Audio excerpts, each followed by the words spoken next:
Uh, Well, welcome to this session of the Convergence Project. And in this segment, I'm joined by my friends John and Romana. And we're going to be talking about gender in the biblical text. And John and Romana, thank you so much for joining me. Would you mind just sharing a little bit about your religious backgrounds? Well, we were both raised Roman Catholic, and as far as biblical background there, it's pretty much non-existent. Roman Catholic education in the 1950s, when I went through it, I don't know what it is now, but it was all catechism and just a bunch of rules, things that you shouldn't do. So, if it was fun, you shouldn't be doing it, basically. That Norm, she's giving me. And actually, I went to Catholic school from kindergarten through the 8th grade, and what John Schaaf says is true, but I was always so excited, especially in the 6th grade, when they would do church history, and I loved it, and I could just imagine, poor St. Stephen getting stoned, but then why we left the church was because I was a Sunday school teacher when my children were of that proper age, and instead of teaching what they now hand you out as a curriculum, I chose to teach the children the Bible, and it caused a ruckus there, and we more or less got our walking papers, and we were no longer welcomed. I don't think they realize that we're gone yet, though. No, they don't know. I mean, they didn't have much of a personal relationship with us in that church. Well, what messages did you receive in the church as to what the Bible presented around the issue of gender? I don't recall anything specifically from the Bible as a source of authority, but it was just kind of ingrained in everything they do. It was all centered around men. There were priests, there were altar boys, girls or women there were nuns, but they didn't have any part in the liturgy or anything. As we got older, they started including some lay people in reading and so forth, and even later still then ecumenical ministers, but that was pretty much limited. The idea of a woman priest is still pretty alien to most Catholics. And when I was 7 and going to be making my first communion, they had told us that Jesus had died for all men. And I would sit there and go, and the priest had said, oh, but that also means all men and women. Just because it says all men, it means and women.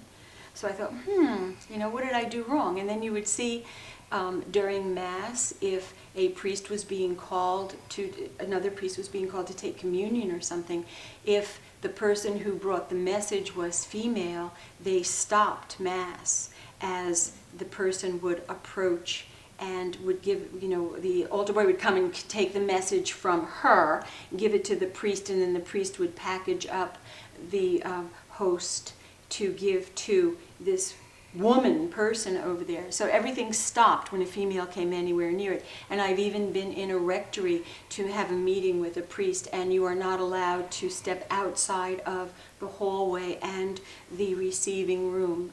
You can't go anywhere near, what would be a private corridor or anything female. What did that say to you in regard to the nature of God or your own identity growing up, those messages? It always made me feel like I wasn't good enough, or I was perhaps dirty in some way, because when I had finally asked as an adult, and it was because, well, you might be menstruating, and I thought to myself, excuse me, this isn't the old days, if I have a problem like that, you don't, that's not something that you go and share, but to be categorically excluded from places because you might be having a normal woman's function, this was just, we were too powerful. We were going to lure the priests away. I was like, oh, give me a break. Well, I'm sorry. An incident. We had a meeting with one of my parish priests before we got married, And he thought he was making a joke when he gave me the advice, never hit her where she could show a judge. He thought this was a joke. Wow. I mean, that's some mentality. Yeah, that's no joke. Oh. I was, I lost respect for the priest at that point. yeah. When you read biblical text from the perspective of gender, what do you think was the general idea of gender in the Bible?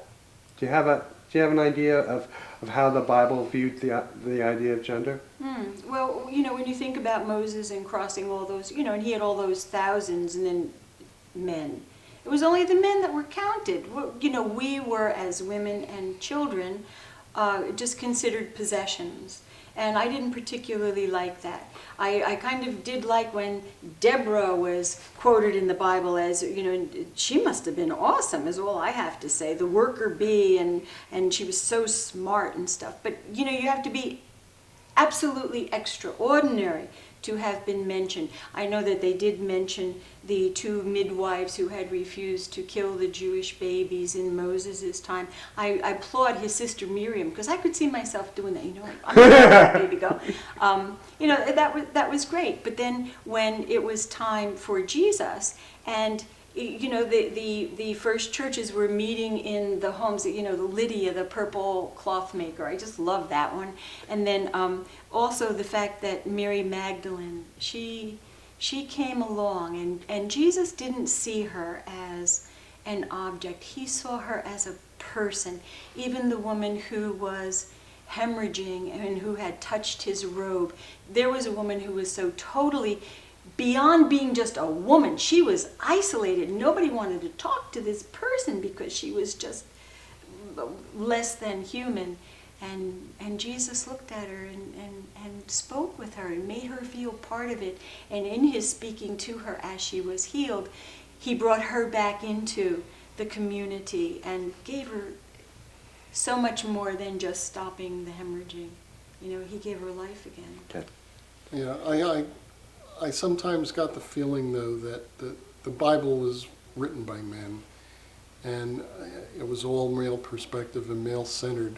But every once in a while you come across some part of it that gives you a hint that maybe women had a lot more power than they were, that was led on to be, that behind the scenes and in the home and everything, they kind of ran things, but the men just didn't want to really admit it.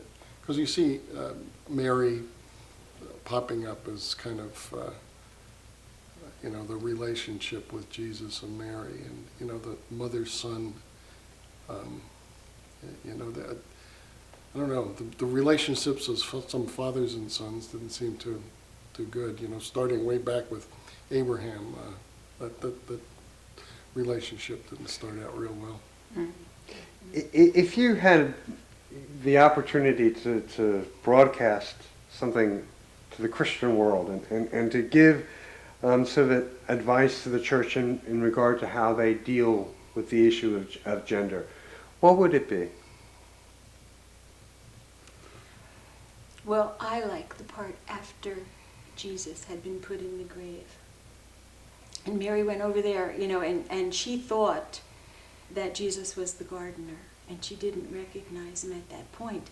And she said, just tell me where you put him, and I'll go and get him, and I'll get him out of here. And I'm thinking to myself, supposedly Jesus was about 6 feet tall. And, here's this woman who is so devastated with grief over what happened to Jesus, and she's willing to do anything to pick up even the dead body, because touching a dead body in those days was like taboo.